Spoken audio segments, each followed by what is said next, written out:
So students, here we are going to discuss about osmoregulation. आपका first aspect of homeostasis है. पहले आपने discuss किया about the feedback mechanism and mechanism of homeostasis. Now we are going to discuss about the osmoregulation. So first of all, its definition. An aspect of homeostasis हमने discuss किया था कि 3 aspects होते हैं होम्योस्टेसिस के. एक osmoregulation होते हैं, thermoregulation होते हैं और एक excretion होता है. ठीक है. So we are going to discuss the first aspect of homeostasis, that is osmoregulation, in which the organisms maintain their water and electrolyte concentration. ठीक है. यानी इसमें ऑर्गेनिज्म ने क्या करना है, they have to maintain their water and electrolyte concentration. Water तो आपको समझ आती है, इलेक्ट्रोलाइट्स आयन को कहते हैं या आप सोल्यूट्स को कह सकते हैं कि उनकी कंसंट्रेशन को मेंटेन करना है in and out of the cell. So in and out of the cell का क्या मतलब है कि अगर आपके पास ये एक सेल है तो इसके अंदर का जो वाटर और सॉल्ट लेवल है वो according to the extracellular fluid या इंटरसेलुलर फ्लूइड. ठीक है. अब देखें आपकी बुक में वर्ड इंटरसेलुलर लिखा हुआ है, तो इन दो सेल्स के दरमियान यहाँ पे जो फ्लूइड प्रेजेंट होगा इसको आप बोलेंगे इंटरसेलुलर. ठीक है. सो इंटरसेलुलर फ्लूइड में ज़ाहिर फ्लूइड है तो उसके अंदर भी वाटर साल्ट कंसंट्रेशन प्रेजेंट होगी. ठीक है. और उसके अकॉर्डिंग आपके सेल्स के अंदर भी वाटर एंड साल्ट्स प्रेजेंट होते हैं. सो होम्योस्टेसिस वो टर्म है जिसमें ऑर्गेनिज्म ने अपनी बॉडी के अंदर, अपने सेल्स के अंदर वाटर और साल्ट को मेंटेन करना है according to their external environment. ठीक है. So external environment can be intercellular fluid या एक्स्ट्रासेलुलर फ्लूइड. ठीक है. अब वो जरूरी नहीं है कि अच्छा देखें, जैसे आपके पास ब्लड है तो ब्लड अगर आप लें तो ब्लड के अंदर दो चीजें हैं, एक आपके पास प्लाज्मा आ जाएगा और दूसरा ब्लड सेल्स आ जाते हैं. ठीक है ना. सो बेटा अगर आप सेल्स ले रहे हैं, ब्लड सेल्स, तो इसमें जो इंटरसेलुलर फ्लूइड होगा वो आपका प्लाज्मा होगा. ठीक है. अब देखिए अगर हम बात करते हैं आरबीसी की, तो आरबीसी के अंदर जो वाटर की कंसंट्रेशन है अगर वो मेंटेन नहीं होगी तो आरबीसी जो है वो क्या हो जाता है, श्रिंक हो जाता है या ये बर्स्ट हो जाएगा. ठीक है. सो हमने इसको according to the plasma maintain रखना है. यानी प्लाज्मा में अगर कंसंट्रेशन वाटर या साल्ट की कम या ज्यादा भी है तो भी आरबीसी के अंदर उसकी कंसंट्रेशन को मेंटेन करना होगा, अदरवाइज आरबीसी अपने फंक्शन को प्रॉपर्ली परफॉर्म नहीं कर सकेंगे. ठीक है. सो इररिस्पेक्टिव ऑफ आउटर एनवायरनमेंट कि उसमें कंसंट्रेशन कम है या ज्यादा है, हमने सेल के अंदर की कंसंट्रेशन को मेंटेन रखना है. That is called the osmoregulation. Okay. So osmoregulation के लिए हमारे पास एक टर्म यूज होती है ऑस्मोलैरिटी. इसकी डेफिनेशन अपने पास नोट करिएगा कि कंसंट्रेशन ऑफ सॉल्यूशन, हम किसी भी सॉल्यूशन को लेते हैं चाहे वो आइसोटोनिक है, चाहे वो हाइपरटोनिक है, चाहे वो हाइपोटोनिक सॉल्यूशन है. ठीक है. तो बेटा आपको ये बात पता है कि जब भी हम सॉल्यूशन बनाते हैं वो दो चीजों से मिलके बनता है. कौन सी दो चीजें होती हैं उसके अंदर, एक आपके आ जाते हैं सोल्यूट्स और एक होते हैं सॉल्वेंट. ठीक है. अब हम क्या कह रहे हैं, द कंसंट्रेशन ऑफ सॉल्यूशन, यानी इसकी कंसंट्रेशन कितनी होगी. सो ये कैसे एक्सप्रेस होती है, यानी हम ऑस्मोलैरिटी को कैसे एक्सप्रेस करेंगे. So it is the total number of solute. यानी अगर सपोज हम ये कह रहे हैं कि हमारे पास 100 सोल्यूट्स हैं पर लीटर ऑफ सॉल्वेंट, तो जो हमारे पास सॉल्यूशन बनेगा उसकी ऑस्मोलैरिटी क्या होगी, 100 मिली ऑस्मोल्स पर लीटर. ठीक है. सो हम ये कह सकते हैं कि इस 1 लीटर के अंदर 100 सोल्यूट्स प्रेजेंट है, 100 पार्टिकल्स प्रेजेंट हैं सोल्यूट के. That represent are expresses the solution and the osmolarity of solution. ठीक है. याद रखिएगा सॉल्यूशन आपके पास टू कंप्लीट, मतलब अब आप प्लाज्मा को अगर ले रहे हैं, ब्लड प्लाज्मा को. ठीक है. तो ब्लड प्लाज्मा के अंदर अगर मैं कहती हूँ कि सोल्यूट्स जो हैं वो है 100, अगर मैं कह रही हूँ, ठीक है, एग्जांपल ले रही हूँ, अगर ये 100 है और सॉल्वेंट जितना भी आपका प्लाज्मा है चाहे वो 1 लीटर है या 2 लीटर है, लेकिन हम पर लीटर के लिहाज से लेंगे. सो प्लाज्मा सोल्यूशन हो गया, उसके अंदर सोल्यूट एंड सॉल्वेंट प्रेजेंट हैं, तो ये दोनों की जो ऑस्मोलैरिटी होगी वो क्या हो जाएगी, 100 मिली ऑस्मोल पर लीटर. ठीक है. सो ऑस्मोलैरिटी का मतलब क्या हुआ कि पर लीटर के अंदर कितने सोल्यूट एक्सप्रेस होते हैं, वो जो सोल्यूशन एक्सप्रेस करेंगे उसकी वो ऑस्मोलैरिटी को शो करेगा। ठीक है, इसके रेफरेंस से आपके पास कुछ एग्जांपल है कि ह्यूमन सेल्स की, ह्यूमन प्लाज्मा की या ब्लड की जो ऑस्मोलैरिटी होती है that is 275 to 299 milli osmoles per KG. क्यों ऐसा लिखा है बेटा? तो इट मींस कि ये जो आपके पास टर्म रिप्रेजेंट कर रही है ये नंबर ऑफ सोल्यूट पार्टिकल्स को रिप्रेजेंट कर रही है पर लीटर या पर केजी। ठीक है, देन हमारे पास मेरीन वाटर है। सो वाटर क्योंकि लीटर में होता है तो यहाँ पे आप देखें कि 100 मिली ऑस्मोल पर लीटर्स हैं, तो 1000, तो इसका मतलब है कि उसके पर लीटर के अंदर 1000 जो है वो सोल्यूट पार्टिकल्स प्रेजेंट होंगे या सॉल्ट्स प्रेजेंट होंगे।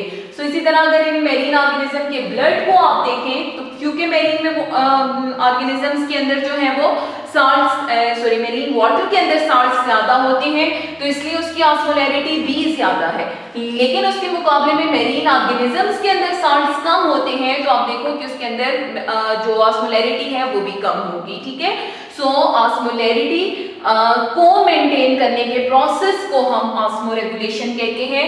सो एक और डेफिनेशन आप यहाँ से लिख सकते हैं कि it is the aspect of homeostasis in which the organism maintain or keep their osmolarity constant according to their outer environment। ठीक है, इसमें constant रखना है। अच्छा, देन हमारे पास आता है water and solute relation to the cell, कि वाटर और सोल्यूट का सेल के साथ क्या रिलेशन होता है।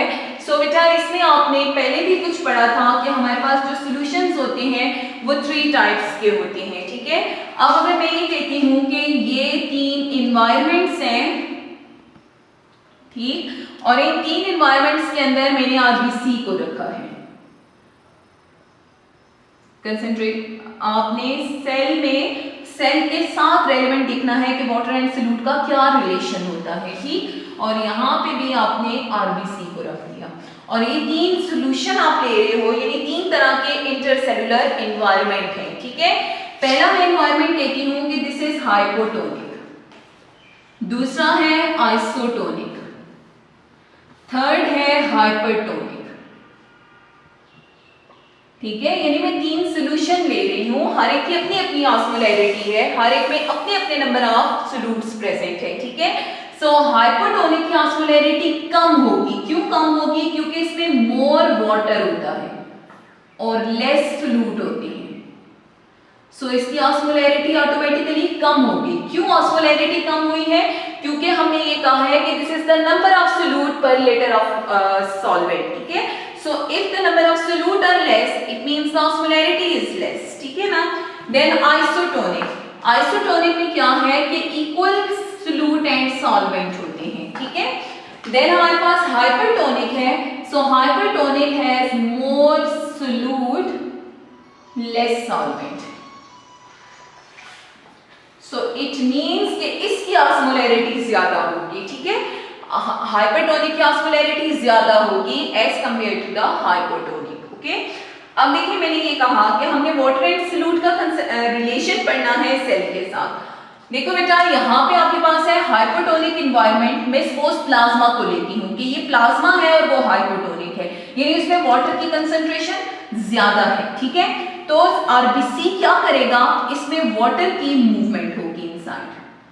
क्यों वाटर की इनसाइड मूवमेंट होगी और पैसिव मूवमेंट होगी? रीजन क्या है कि इस प्लाज्मा के अंदर, यानी ये जो मैंने सॉल्यूशन लिया है, इफ इट इज प्लाज्मा, तो इसमें अगर वाटर ज्यादा है तो वो आरबीसी में जाएगा, और जब आरबीसी के अंदर जाएगा तो आरबीसी जाहिर है कि एनिमल सेल है, उसमें सेल वॉल नहीं है कि वो वाटर को रेजिस्ट कर सके, तो ये आरबीसी एट द एंड क्या हो जाएगा, बर्स्ट हो जाएगा। ठीक है, क्योंकि प्लाज्मा मेम्ब्रेन बहुत ज्यादा कंसंट्रेशन में वाटर को अब टॉलरेट नहीं कर सकती है, सो इट गेट बर्स्ट। ठीक है, अब इट मींस के हमारा जो प्लाज्मा है वो अगर हाइपोटोनिक हो जाए तो आरबीसी ब्रस्ट हो जाएंगे, और अगर वो ब्रस्ट होंगे तो वो अपना फंक्शन परफॉर्म नहीं करेंगे। ठीक है, अच्छा, अब अगर हमारा प्लाज्मा आइसोटोनिक है, यानी उसमें सोल्यूट एंड वाटर की कंसंट्रेशन आरबीसी के रेलेवेंट है, ना ज्यादा है ना कम है। ठीक है, तो अगर जितना वाटर इससे गेन होगा, आरबीसी से में गेन होगा, उतना वाटर जो है वो आरबीसी से लॉस भी होगा। ठीक है, so there is no gain और लॉस ऑफ वाटर। ठीक, थर्ड हमारे पास है हाइपरटोनिक। अच्छा, ये कंडीशन सबसे बेस्ट है क्योंकि इसमें सेल जो है वो अपने आप को चेंज कर रहा है according to the outer environment, कि जितना वाटर वो गेन कर रहा है उतना वाटर वो लॉस कर रहा है। ठीक है, थर्ड में क्या है, हाइपरटोनिक। अब हाइपरटोनिक में क्या होता है कि क्योंकि ये प्लाज्मा हमारे पास हाइपरटोनिक है, लेस वाटर है इसके अंदर, तो आरबीसी जो है वो वाटर को लॉस करेगा। जब आरबीसी वाटर को लॉस करेगा तो एज अ रिजल्ट आरबीसी क्या हो जाएगा, श्रिंक। ठीक है, जब श्रिंक हो गया तो भी वो अपने फंक्शन को प्रॉपर्ली परफॉर्म नहीं कर पाएगा। सो हम ये कह सकते हैं कि हमारे पास तीन तरह के सॉल्यूशंस हैं, तीन तरह के एनवायरनमेंट पॉसिबल हैं कि ऑर्गेनिज्म को मिले, और इन तीन एनवायरनमेंट के अंदर ऑर्गेनिजम्स का या सेल का जो रिलेशन होता है वो बहुत डिफरेंट होता है। कहीं पे वो वाटर को गेन करता है, कहीं वो वाटर को लॉस करता है, लेकिन उसने करना क्या है कि उसने अपने आप को प्लाज्मोलाइज्ड होने से भी बचाना है और ब्रस्ट होने से भी बचाना है। ठीक है, सो बेटा इन दोनों सूरतों में जब आपका एनवायरनमेंट हाइपरटोनिक हो जाए या हाइपोटोनिक हो जाए तो वो मैकेनिज्म जो कि हम वाटर को कांस्टेंट रखने के लिए करेंगे, यानी आरबीसी जो है वो कांस्टेंटली वाटर को लॉस और गेन करे ताकि उसके ऊपर ना तो वो ब्रेस्ट हो और ना ही उसकी प्लाज्मोलाइसिस हो, तो इस मैकेनिज्म को हम बोलेंगे ऑस्मोरेगुलेशन। ठीक है, यानी हम ये कह सकते हैं कि ये दो टाइप के ऑर्गेनिजम्स ऐसे हैं जिन्होंने अपने आप को मेंटेन करना है। ठीक है,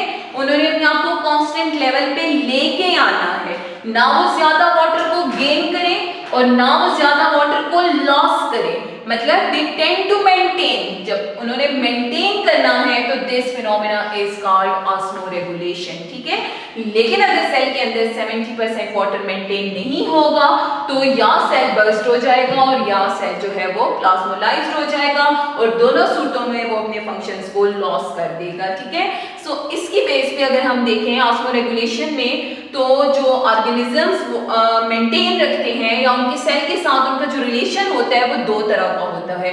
या तो उन सेल्स को या ऑर्गेनिजम्स को हम बोलेंगे ऑस्मोरेगुलेटर्स या उनको बोलेंगे ऑस्मोकन्फर्मर्स। ठीक है, यानी ये दो तरह के डिफरेंट ऑर्गेनिजम्स हैं जो कि वाटर लेवल को मेंटेन करने के लिए उन तीन सॉल्यूशंस के अंदर कैसे अडैप्ट होते हैं, क्या चेंजेस लाते हैं, वो हम डिस्कस करते हैं ऑस्मोरेगुलेटर्स या ऑस्मोकन्फर्मर्स के अंदर। ठीक है, सो बेटा पहला हमारे पास आ गया definition, these are those animals that maintain a constant internal osmotic environment। ठीक है, यानी इन्होंने कांस्टेंट रखना है अपने ऑस्मोटिक एनवायरनमेंट को।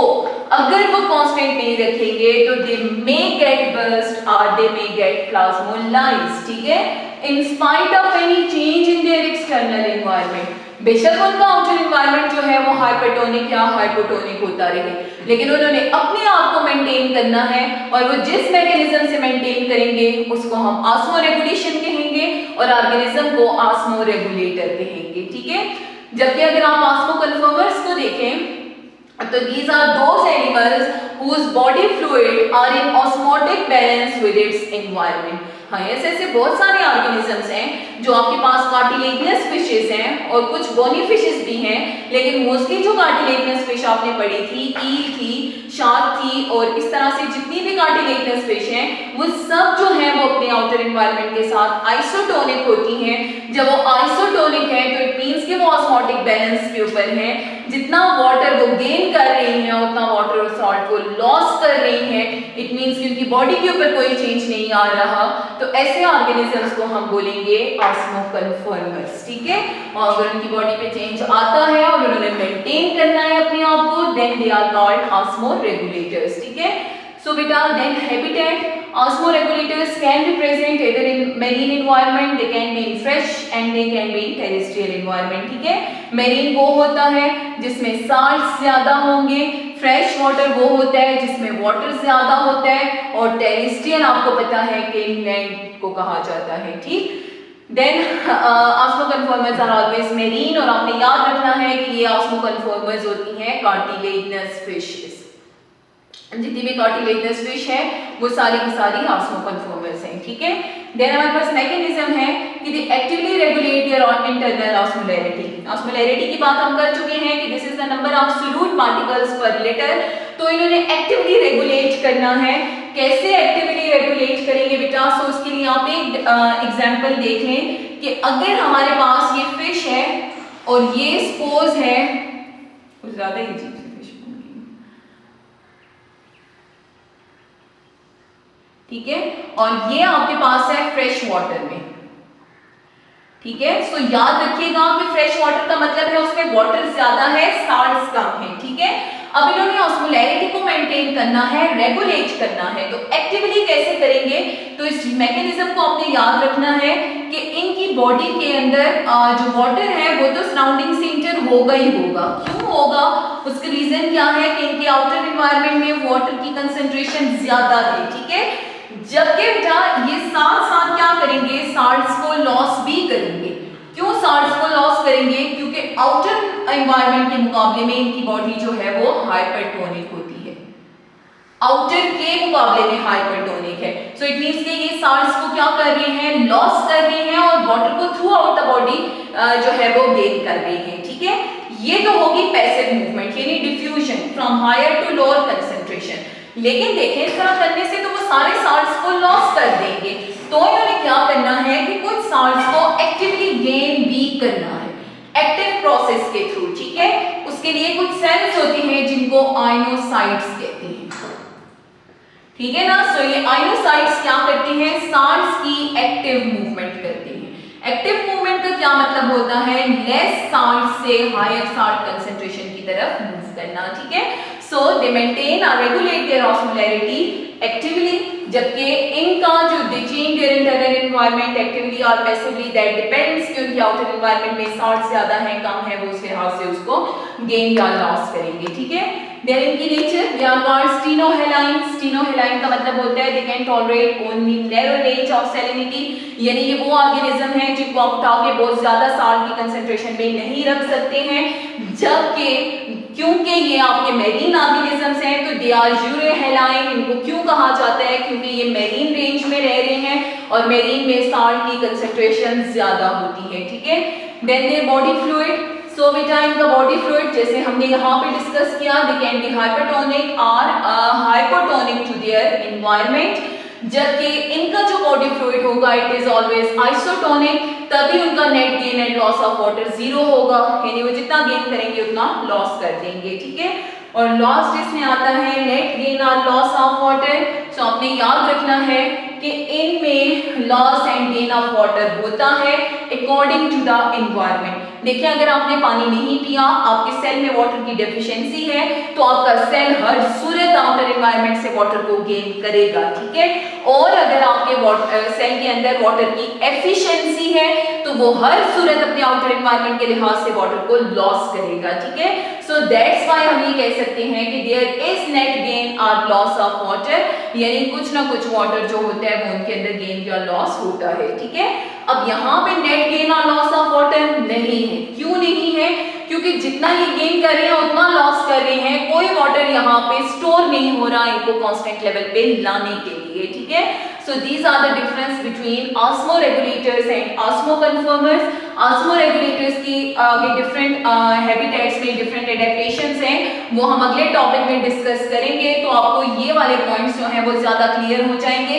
अभी आपने सिर्फ ये याद रखना है कि ऑस्मोकन्फर्मर्स जो होते हैं दे आर आइसोटोनिक, उनको ऐसा कुछ भी नहीं करना पड़ता क्योंकि उनकी बॉडी से in gain and loss of water या सॉल्ट्स जो है वो पैसिवली होते रहते हैं उनके आउटर एनवायरनमेंट के नेचर को देखते हुए, ठीक है। So that was about osmoregulation and introduction आप कह सकते हैं ऑस्मोरेगुलेशन का। और हाँ एक बात के बोर्ड के पेपर में ये क्वेश्चन एक दफा पूछा जा चुका है, what is the difference between osmoconformer and osmoregulator. So इनको इन्हीं हेडिंग्स के साथ ऐसे ही लिखिएगा। लास्ट में आप एग्जांपल लिख सकते हैं। ऑस्मोरेगुलेटर्स में आपके बहुत सारे एनिमल्स आते हैं और ऑस्मोकन्फर्मर्स में कार्टिलेजिनस फिशेस, ठीक है। ओके, अल्लाह हाफिज़।